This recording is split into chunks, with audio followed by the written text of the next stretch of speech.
கடலூர் சிப்காட் பகுதியில் உள்ள தொழிற்சாலையில் கேஸ்கட் வெடித்து நீராவி மட்டுமே வெளியேறியதாகவும் ஒப்பந்த பணிகள் கிடைக்காத 4 குடும்பத்தினர் சேதத்தை ஏற்படுத்தியுள்ளதாகவும் தொழிற்சாலை உரிமையாளர் தெரிவித்துள்ளார். இதுகுறித்த கூடுதல் தகவல்களை நமது செய்தியாளர் பிரேம் வழங்க கேட்கலாம். பிரேம், என்ன நடந்தது, விவரங்கள்?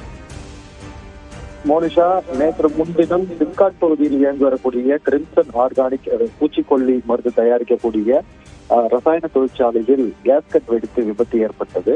அதில் அங்கிருந்து அந்த வெண்புகை அதிக அளவில் ரசாயன புகைமூட்டம் என்பது வெளியேறிய நிலையில் 93 பேர் அருகாமையில் இருக்கக்கூடிய குடியாடு கிராம மக்கள் கடலூர் மாவட்ட அரசு மருத்துவமனையில் மயக்கமடைந்து சேர்க்கப்பட்டார்கள். இந்த நிலையில் அந்த கிராம மக்கள் கடுமையாக பாதிப்பு சந்தித்ததாக கூறி கிராமத்து இளைஞர்களும் கிராம மக்களும் கம்பெனியை அடித்து நொறுக்கினர். குறிப்பாக கம்பெனியை முற்றுகையிட்டு பிரிண்ட் ஆபீஸ் முகப்பு அலுவலகத்தின் கண்ணாடிகளையும் அங்கிருந்த ஊழியர்களையும் தாக்கினர். இந்த நிலையில் போலீசார் குவிக்கப்பட்டு பெரும் பரபரப்பு சூழ்நிலை நிலவி வந்தது. இந்த நிலையில் வேளாண்மை துறை அமைச்சர் எம்.ஆர்.கே. பன்னீர்செல்வம் சென்னையிலிருந்து மாசு கட்டுப்பாட்டு அதிகாரிகள் மூலம் ஆய்வு மேற்கொள்ளப்படும் என்று அறிவித்தார். அதன் வழி நேற்று தினம் ஆய்வு மேற்கொள்ளப்பட்டது. இந்நிலையில் தொழிற்சாலையுடைய உரிமையாளர் ரமேஷ் ஒரு பரபரப்பு குற்றச்சாட்டை முன்வைத்திருக்கிறார்.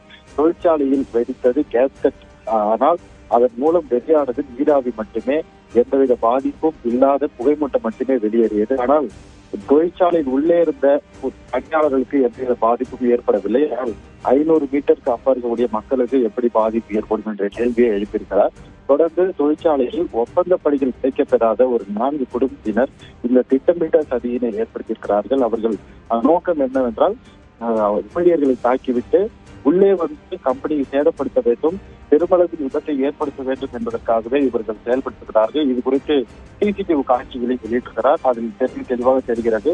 ஒரு ஊழியரை தாக்கக்கூடிய காட்சியிலும் அங்கு பதிவாகிறது. தொடர்ந்து கடலூர் மாவட்ட எஸ்பியிடம் புகார் கொடுக்கப்பட்டிருந்த நிலையில் காவல்துறையில் நடவடிக்கை மேற்கொள்ள வேண்டும் என தொழிற்சாலை சார்பில் புகார் தெரிவிக்கப்பட்டிருக்கிறது.